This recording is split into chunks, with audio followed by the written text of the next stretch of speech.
Assemblée générale ordinaire de l'Alliance HQE-GBC, jeudi 8 juin 2023, sur Radio Imo et Radio Territoria. Bonjour, nous sommes toujours au ministère de la Transition écologique à l'occasion de cette Assemblée générale d'HQE, Alliance HQE-GBC, et j'ai maintenant le plaisir d'accueillir avec moi donc Fanny Lacroix, qui est vice-présidente de l'Association des maires ruraux de France. Bonjour. Bonjour. Mais également Pascale Poirot, qui est présidente d'honneur de l'UNAM, l'Union nationale des aménageurs. Bonjour à toutes les deux. Alors Fanny Lacroix, vous êtes, je l'ai dit, vice-présidente de la MRF, en charge de la transition écologique. Vous avez participé à la table ronde de ce matin. Alors une première question, comment les territoires ruraux travaillent-ils à l'adaptation et comment se préparent-ils justement à ce défi des plus 50 degrés, enfin des 50 degrés qu'on a évoqués donc ce matin sur cette table ronde?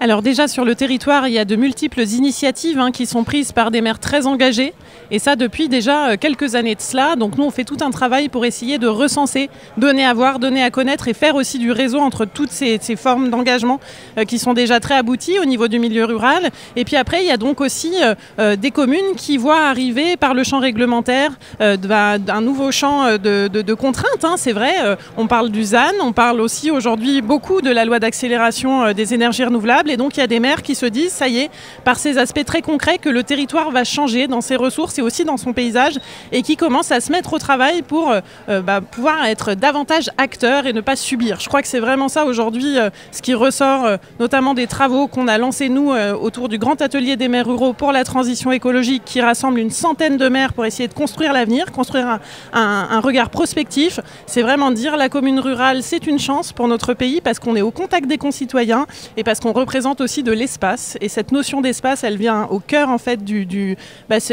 ce nouveau modèle que nous devons construire ensemble et donc nous réclamons vraiment de la considération et aussi de pouvoir être acteurs parce que c'est vrai qu'il y a eu pendant longtemps un sentiment de subir un petit peu les événements et donc avec la transition écologique les maires ruraux en tout cas veulent être dans le tour de table des décisions et avoir de la capacité à agir avec leurs concitoyens. Et puis on peut peut-être le préciser, vous êtes une élue évidemment de terrain d'une commune de 400 habitants. 502 pardon, en montagne, donc avec des défis aussi qu'on connaît autour de la transition écologique sur les problématiques de l'eau, de la neige, etc., de l'enclavement. Donc effectivement, vous savez de quoi vous parlez. Merci en tout cas Fanny Lacroix. Pascale Poirot, donc présidente d'honneur de l'UNAM, très engagée sur ces sujets de transition écologique. Votre réaction ce matin à la table ronde sur la trajectoire à plus 4 degrés, comment les aménageurs se mobilisent pour répondre à ce défi ? Alors, bon, déjà, ils se mobilisent depuis déjà un certain temps, peut-être même avant qu'on parle autant de ce défi d'adaptation au changement climatique. Et c'est tant mieux parce que le travail est colossal, donc il valait mieux commencer à s'y mettre il y a quelques années et ne pas avoir attendu aujourd'hui. Alors déjà, il y a des tas de sujets sur lesquels on ne travaillait pas il y a une dizaine d'années et qui sont maintenant absolument indispensables dans les opérations d'aménagement.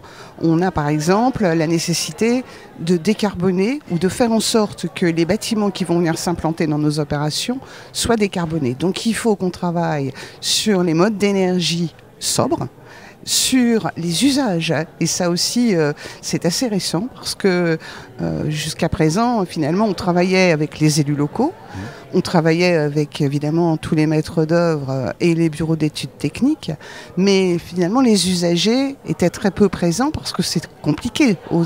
Pour une opération d'aménagement, on ne connaît pas forcément les gens qui vont venir y habiter. Et donc ça, c'est essentiel parce qu'il faut que nous, on s'adapte aux usages, mais il faut que les gens qui sont susceptibles de venir vivre dans nos opérations d'aménagement puissent également s'adapter finalement à ce qu'on a prévu ou à ce qu'on aura prévu, sinon ça ne fonctionne pas. Donc je parlais de la décarbonation, je parle évidemment de l'énergie, mais il y a aussi, et on en a beaucoup parlé ce matin, la problématique de l'eau. Absolument. Et j'ai été ravie d'entendre le ministre dire que de ce côté-là, il allait falloir un petit peu pousser les normes, parce qu'aujourd'hui, effectivement, récupérer de l'eau grise pour alimenter les chasses d'eau, c'est ça paraît le b.a.-ba. Mais sauf qu'il y a des tas de départements dans lesquels on ne peut pas le faire parce que la réglementation ou l'interprétation de la réglementation nous empêche de le faire. Donc là aussi, finalement, il y a un travail sur des points très logiques, mais qui ne sont pas du tout traités ou qu'on a beaucoup de mal à traiter parce qu'on va contre le normatif.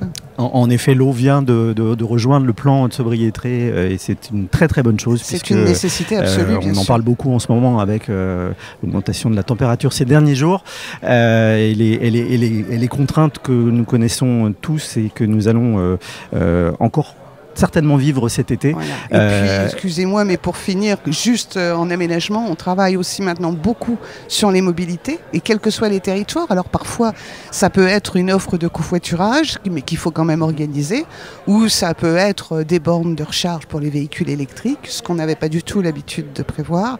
Donc les mobilités, évidemment, et enfin... Comment que puis-je vous dire d'autre? Oui, les mobilités, je pense que c'est le sujet. Les mobilités et les usages, effectivement, qui sont, sûr, et ça, c'est, je pense, qui revient en permanence, l'usage qui évolue et qui reste finalement le maître mot dans l'innovation, quelle qu'elle soit, l'innovation d'usage qui reste vraiment essentielle. Merci à toutes les deux. Je rappelle donc Fanny Lacroix, vice-présidente de l'Association des maires ruraux de France, et Pascale Poirot, présidente de l'UNAM, qu'on n'a plus trop l'occasion de voir, mais ravie présidente d'honneur de l'UNAM, pardon, et donc qui était présente avec nous. Merci à toutes les deux. Merci à vous. Assemblée générale ordinaire de l'Alliance HQE-GBC, jeudi 8 juin 2023, sur Radio Imo et Radio Territoria.